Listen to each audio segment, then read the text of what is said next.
io la chiamo sempre unica e iconica, questa fiera in cui maestri artigiani lavorano questa materia prima straordinaria che poi entra nelle nostre case.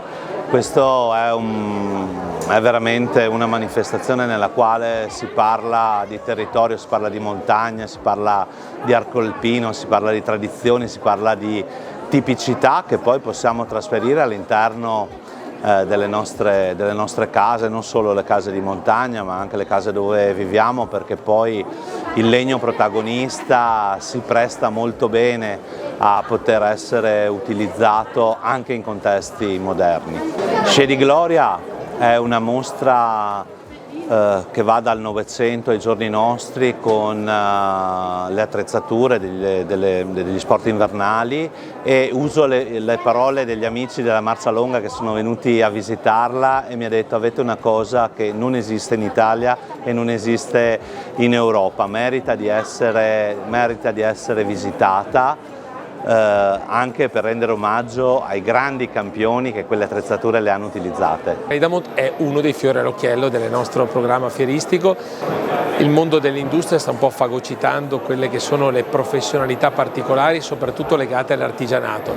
Qui sono delle professioni uniche, mi auguro veramente che si possa lavorare anche con un'attività formativa che possa garantire ai nostri ragazzi delle opportunità di crescita proprio a livello artigianale. La manualità la stiamo perdendo, quindi occasioni come queste ci devono anche far riflettere e sperare anche di trovare chi si possa innamorare di un modo diverso di lavorare. Siamo prossimi ai 200 espositori, quindi una fiera particolarmente importante, una fiera legata al territorio perché l'Arredare in montagna è una fiera che coinvolge le famiglie, perché questa fiera fa 30.000 presenze, quindi una presenza molto importante. È la dimostrazione del fatto che la fiera di Longarone può ritagliarsi un suo spazio in alcuni ambiti specifici, in modo particolare quello della montagna. Villaggio di Confartigianato voluto fortemente da Confartigianato Imprese Veneto in collaborazione con tutte le province, quindi tra cui Belluno. L'idea è quella di dare l'opportunità ad imprese che non avrebbero mai da sole affrontato una fiera come Redamont di esserci.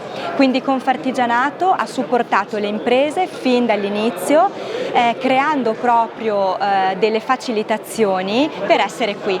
Quando poi l'azienda è qui, chiaramente può vendere, può fare network, rete anche con altre imprese, quindi una concreta possibilità di fare business, di fare relazioni e di consolidarsi per andare nel futuro. Noi come associazione di categoria siamo presenti in fiera per portare gli esempi dei nostri artigiani come maestri e artigiani proprio del saper fare.